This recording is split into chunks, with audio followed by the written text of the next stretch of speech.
ਅੱਜ ਅਸੀਂ ਜ਼ੈਨ ਸਾਹਿਬ ਨਾਲ ਹੋਇਆ ਬਨੂ ਆਲੂ ਗੋਸ਼ਤ ਦੀ ਦੇਰ ਖਾਣਾ ਪੀਣਾ ਗੋਸ਼ਤ ਲੈ ਜਾ ਕੇ ਜਾਲ ਕਰਤੀ ਮੈਂ ਦੁੱਧ ਵੀ ਚੋ ਰਹੇ ਨੇ ਕੀ ਬਣਾਈ ਜਾਂਦਾ ਹੈ ਹਾਂਜੀ ਆ ਵੇਖੋ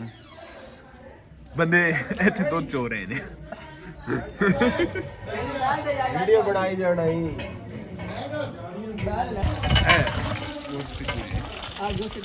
ਆ ਪੈ ਗੋਸ਼ਤ ਬੰਦੇ ਬੰਦੇ ਬਣੇ ਪਏ ਇਹ ਗੋਸ਼ਤ ਪਿਆ ਆ ਪਾਣੀ ਪਾਸ ਇਹ ਪਾਣੀ ਪੈ ਗਿਆ ਅਸਲਾ ਪਾਵਰ ਨਾ ਪਾ ਲੈਂਦੇ ਦੁੱਧ ਦੇ ਘੋੜ ਦੇਣਾ ਵਾਧੂ ਹੋ ਜਾਵੇ ਯਾਰ ਆ ਫਾਇਰ ਨਹੀਂ ਲੱਗਣਾ ਪੈਂਦਾ ਗੋਸ਼ਤ ਕਿੰਨਾ ਹੈ 5 ਕਿਲੋ 10 ਕਿਲੋ 12 ਕਿਲੋ ਅੱਗੇ ਲੈ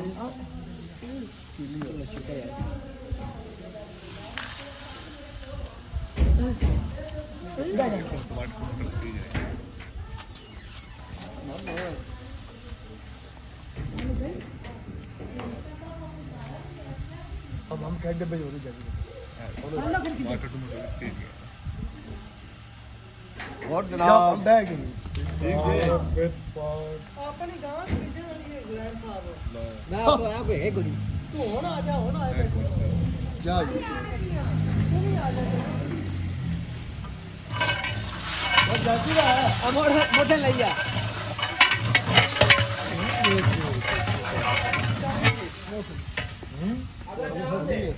हाँ खाली है मुंगालू पाओगे आलू रहन दे खाना है खाना रही है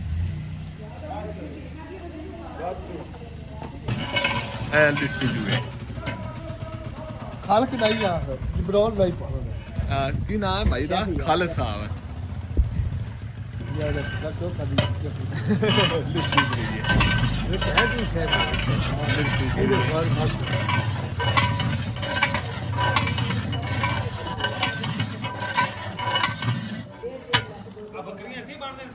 नहीं यार अंदर बाल दे दिए थोड़े बाल देनी है ए सजाद मलक सजाद तब दसी है ना बस बस बस अगले जो भी आखी जाना बाबा यार इंतजामिया है ना लिखना है हैं आगे ये चेक ये मतलब कोई नहीं नहीं होता बोलना पड़ता है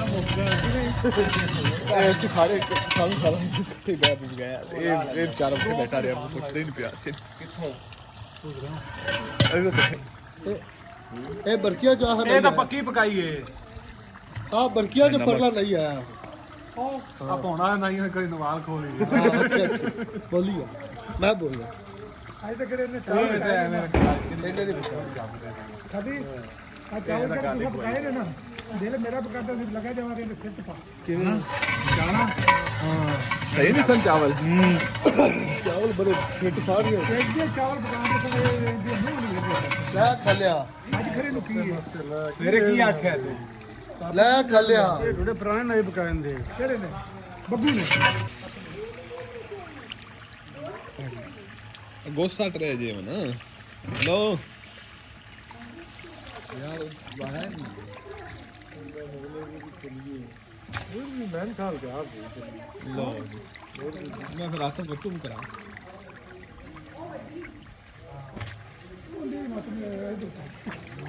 और जगह लगा या तू तो खो रहा वो फिर गई बड़े बड़े गए वो तो जाओ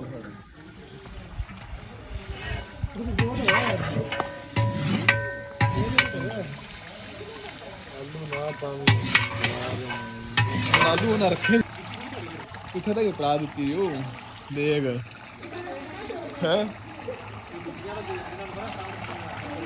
किथे गैप रहते हैं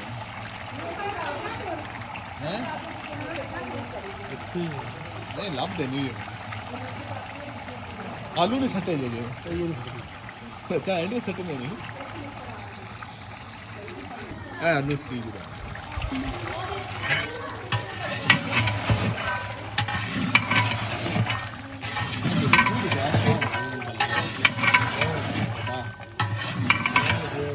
लग गया